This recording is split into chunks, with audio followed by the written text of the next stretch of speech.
ल सबैजनालाई हाम्रो यो सानो मिनी भ्लगमा स्वागतम। ल हाई भन्देऊ सबैजनाले। ल हामी कहाँ आएको के हेर्न आएको ल यतातिर हामी सबैजना आइपुगेका छौँ। त्यो यो सिधा बाटो जाने हो हामी। अगाडिबाट झन् राम्रो देखिन्छ। अनि यता यता खिच्छु कि साइडबाट सिधा गएर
ल हामी यहाँ आइपुगेका छौँ सबैजना फ्यामिलीहरू।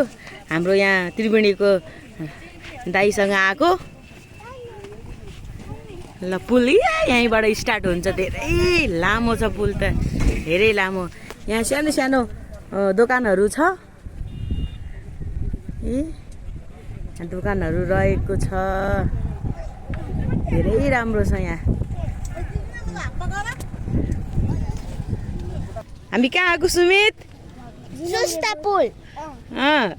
सुस्ता झोलुङ्गे पुल भनेर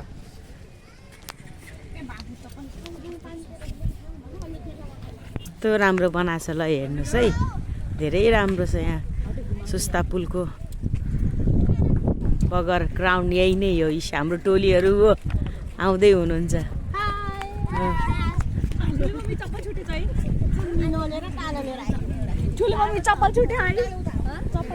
यहाँ खाने सानो सानो आइसक्रिमहरू चियाहरू छ।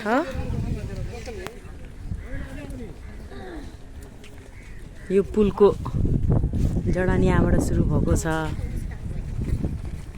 यहाँ यसरी यहाँ दोकानहरू पनि रहेको छ। अब हामी पुलमा हिँड्दैछौँ, प्रवेश गर्दैछौँ। ल हेर्नुहोस्।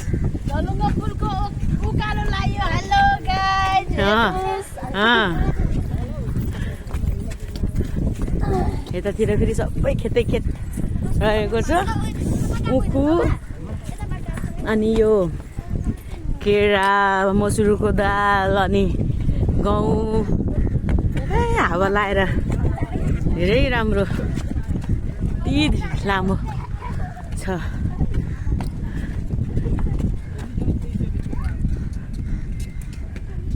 ल हेर्नुहोस् यहाँ 2-3 जना बस्नुहुन्छ, केही पनि हुन्न यहाँ।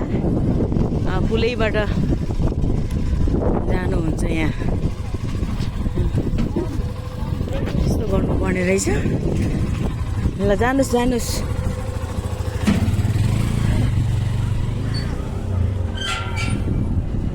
ल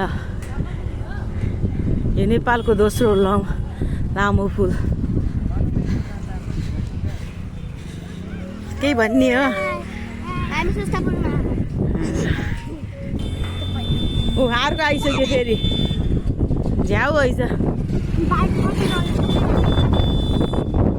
यहाँ त। यस्तो झ्याउ रहेछ हेर्नुहोस्। फुलै फुलमा यहाँ बाइक ठोकेला यस्तो हिँड्न नि नपाइने।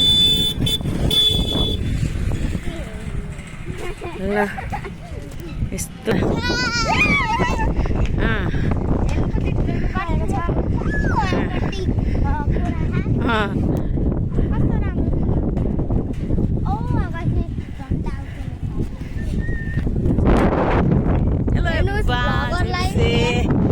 हामी सुस्ता पुलमा आएका छौँ। यो चाहिँ नि सायद नेपालको दोस्रो लामो पुल हो। यहाँ बाइक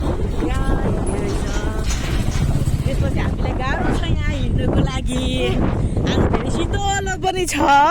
खोला हेर्नुहोस्, खोला समुद्र, नेपालको समुद्र हेर्नु। खोला हेर्नु पोखरा भन्दा पनि ठुलो समुद्र छ यहाँ। अब हेर्नु अनि त्यसपछि अब आएर धेरै शीतल छ। आई मर गई लगर यता अर्को। हाई आई कहाँ छ यहाँ? कति ठुल्ठुलो मेरो बा समुद्र पुरै टुप्पोसम्म पुग्ने हो। आकाश जस्तो देखियो समुद्र। पहिला त गिटार समातेर फोटो खिच्ने मान्छे, रोज समातेर फोटो खिच्ने मान्छे नि पाइन्थ्यो। So nice यहाँको। हेलो धेरै रमाइलो छ यहाँ त कस्तो ठुलो खोला पनि छ।